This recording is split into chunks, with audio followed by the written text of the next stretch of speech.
I'm just gonna wait a minute to see if there's a couple of people that shows up in my chat. I don't let you know in advance when I'll do live stream because my schedule is so unpredictable. I mean, one thing for sure is predictable, that I'll be driving most likely a lot, which that's what I've been doing, you know. And I don't have too many opportunities to do a live stream because of that, you know. I'm just always on the road, you know, flying like a ghost through the states. Okay, somebody's in the chat. That's cool. Well, if you don't mind, let me know who you are. If you are one of my regulars or just anyone. But anyway, I'm just gonna start, you know, talking on a subject, and you guys can join and write your comments. And it's not gonna be a very long live stream. I don't do them long enough. I just do it whenever I have chance, and especially if there is, you know, some event about to unfold. Like right now, you know, we are witnessing that war with Iran is about to break, or who knows, maybe it already has, and we just don't know about it yet. I wouldn't be surprised if they would tell us, you know, a day after they already started. And it is definitely a crazy year we're living in, you know. War in the Ukraine is far from over. War in Iran is about to start, or maybe has started already. All the chaos with tariffs. I just feel like 25, and it's not just feel from, you know, observing all that. It's also other things like predictions and prophecies. You know, I don't believe predictions 100%, but I like to listen to them, honestly. I obviously don't believe all the prophecies either. The Bible actually warns us not to believe them 100%. The Bible calls us to study them and check the prophet before we believe them. So obviously there is lots of con artists who just like to get attention or try to make a buck, and they prophesy, or they you know they think they're Nostradamuses and they try to tell the future. Well, one of those Nostradamuses that I want to mention is now dead Vladimir Zhirinovsky. He was a Russian politician for quite a bit. He was very outspoken and loud. Those of you who watch anything about Russia, I'm sure have seen him.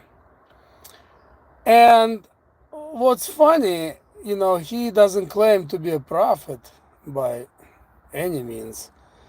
However, he predicted very many things. He actually predicted war in the Ukraine, that the war is gonna start, and it actually started, I think, 2 or 3 days from the date that he predicted. So pretty close. And many other events he predicted. You know, for whatever reason, he was, besides being a politician, he was into prediction as well. Again, if you want to look him up, his name was Vladimir, just like Putin, Zhirinovsky. So, however, he was also predicting nuclear war in 25. And we are in 25. We are halfway through 25. We are at the end of June, you know, pretty much at the end of June. It's 19th already. So half a year is gone. And now all this tension ratcheting between, you know, Israel and Iran, and of course United States in the mix, and Ukraine keeps poking the bear with their attacks. Ukrainians, honestly, I'm from Ukraine, and originally, as many of you know, but it really makes me laugh how they try to appear badasses when indeed they are dumbasses, to say it bluntly.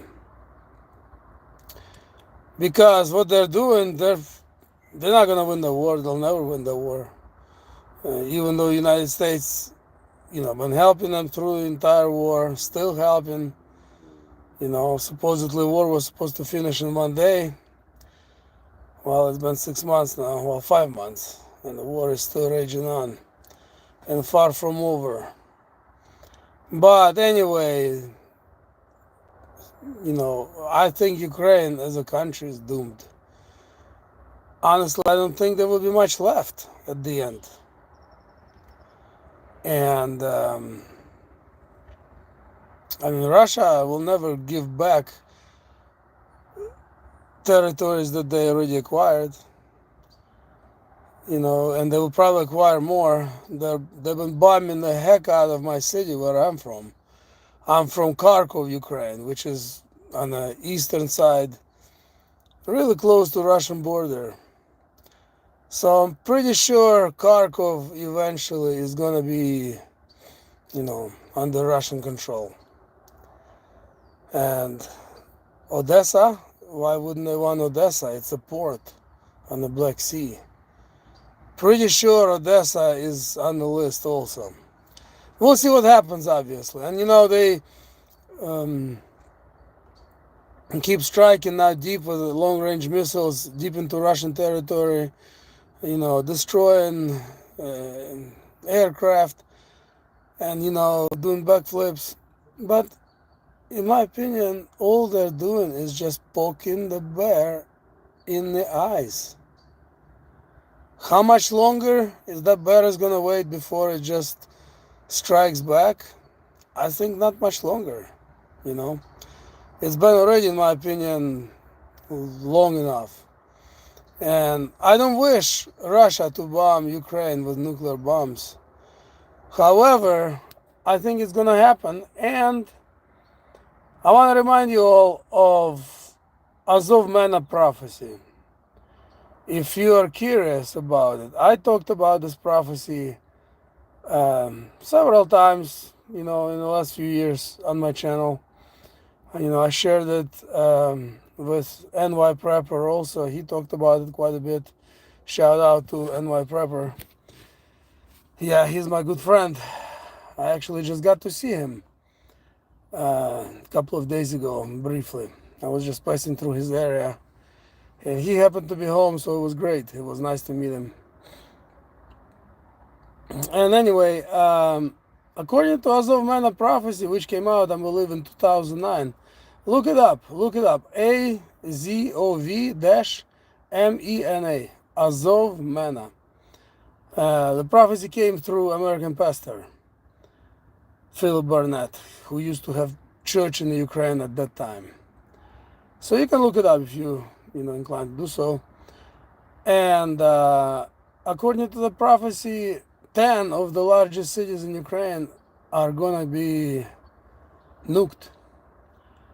And in my opinion, just watching what's going on and remembering what Vladimir Zhirinovsky said, I think it's gonna happen, unfortunately. And then who even knows? In my opinion, now go back to Iran situation. And this is just my opinion, but I think Iran has nuclear weapons. They're just quiet about it. They're keeping tight lips about it. Because they're just a little bit on the cocky side, to say the least. and they say that they're gonna do things that world will remember for centuries. What does that mean? I think it means something quite serious, like a bomb in Israel or United States or both with nuclear weapons.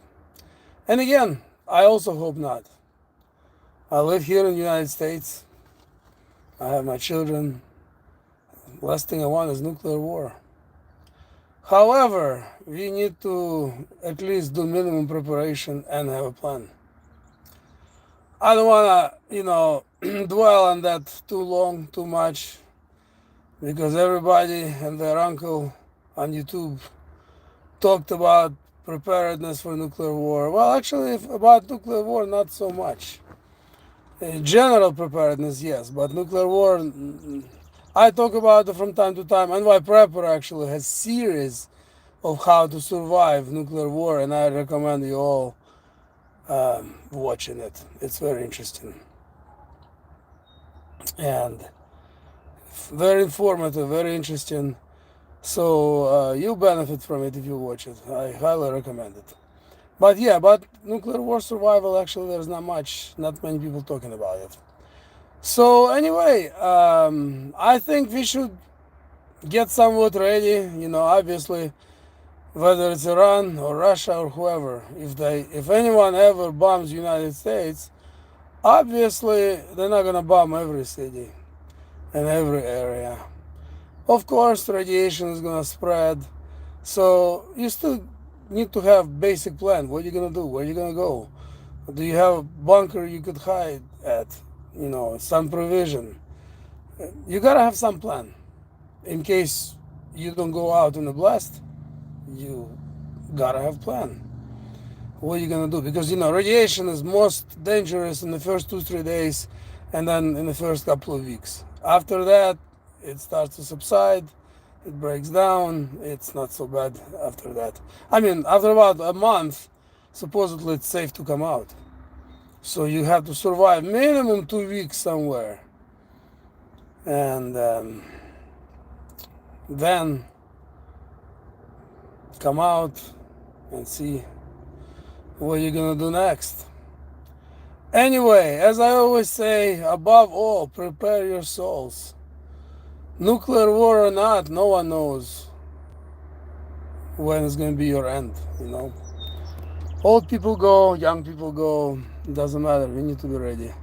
We need to be ready to meet Jesus at any time, and that's the best wish I can give you. Anyway, I think we are about to witness mega SHTF.